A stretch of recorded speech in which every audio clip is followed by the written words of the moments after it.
Hello friends, आज आपण बघणार आहोत ढोकळा कसा तयार करायचा। या ढोकळ्याची जाळी बघू शकता।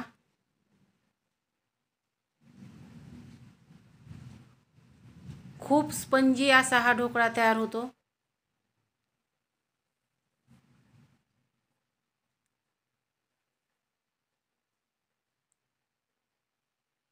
अगदी कमी साहित्यामध्ये हा ढोकळा तयार होतो।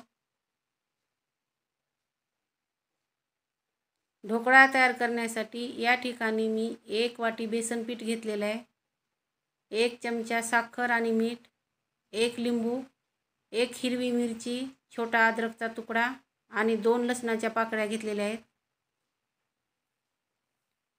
सर्वात अगोदर आपण पीठ चाळून घेऊ, त्यामुळे आपल्या पिठाला गुठळ्या तयार होणार नाहीत। आता त्यामध्ये हिरवी मिरची, साखर, मीठ आणि लिंबाचा रस टाकून घ्यायचा आहे।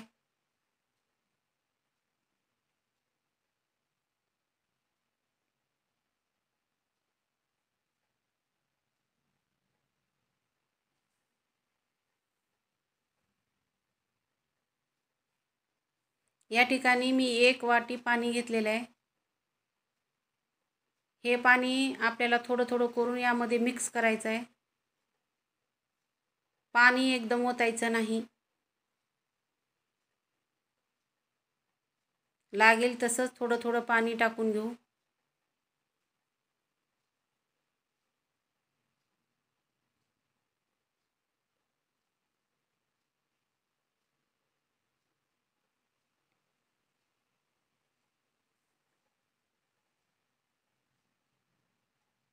एक वाटी पाण्यातून जवळपास पाव वाटी पाणी इथं उरलेलं आहे, म्हणजे पाऊण वाटी पाणी लागलेलं आहे।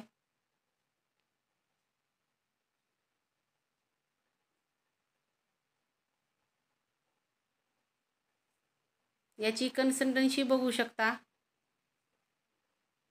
आता हे पीठ आपल्याला 15 मिनिटापर्यंत झाकून ठेवायचं आहे।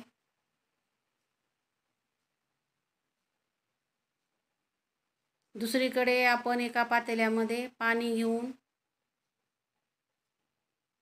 त्यामध्ये एक स्टँड ठेवायचा आहे। पातेले खराब होऊ नये यासाठी मी आपण वापरलेल्या लिंबाच्या फोडी त्यामध्ये टाकलेल्या आहेत। ज्या भांड्यामध्ये आपण ढोकळा तयार करणार आहोत त्या भांड्याला आपण व्यवस्थित असं तेल लावून घेऊ।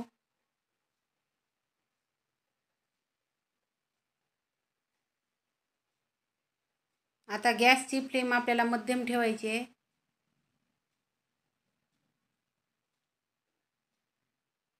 पातेल्यामध्ये हे भांडं ठेवून घेऊ।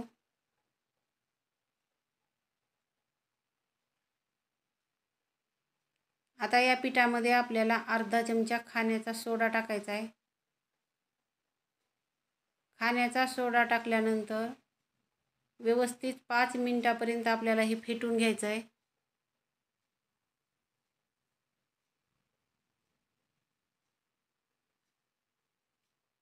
तुम्ही बघू शकता या ठिकाणी बबल्स तयार झालेले आहेत।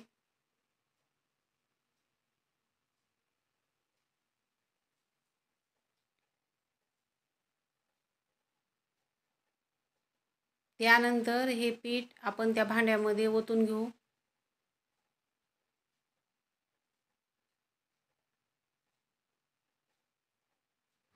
यावर झाकण ठेवून आपल्याला हे 25 ते 30 मिनिटं वाफवून घ्यायचं आहे।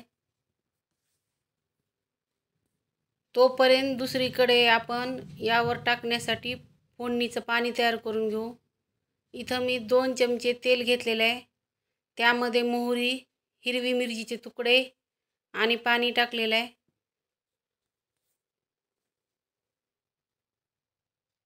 या पाण्यामध्ये आपल्याला हिंग, साखर आणि मीठ टाकून घ्यायचं आहे।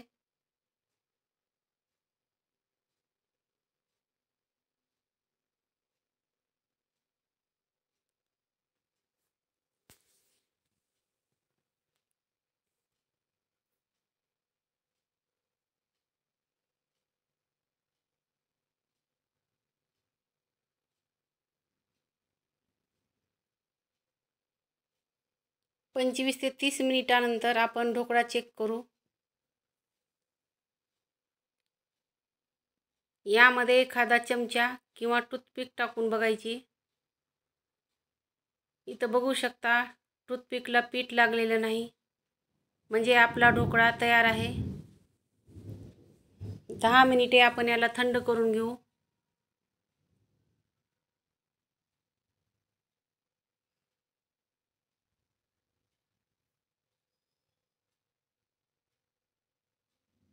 दहा मिनिटानंतर आपण यातलं भांडं बाहेर काढून घेऊ.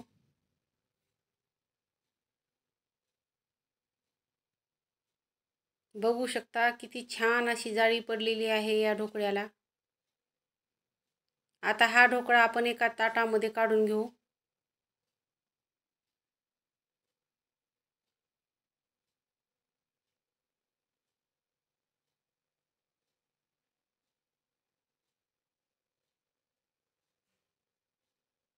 आपल्याला हव्या त्या आकारामध्ये आपण याला कट करून घेऊ शकता.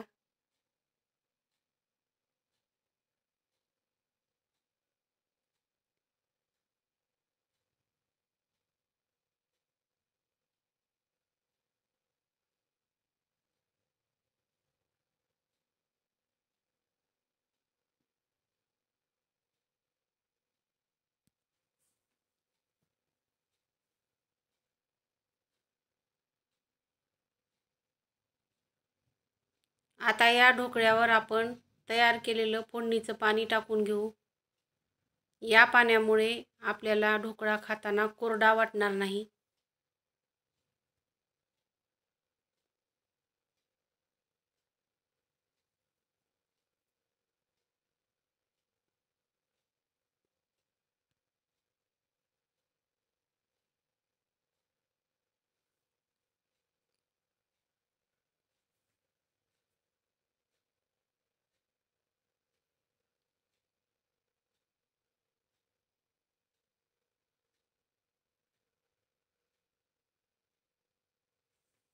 आपला ढोकळा बनून तयार आहे.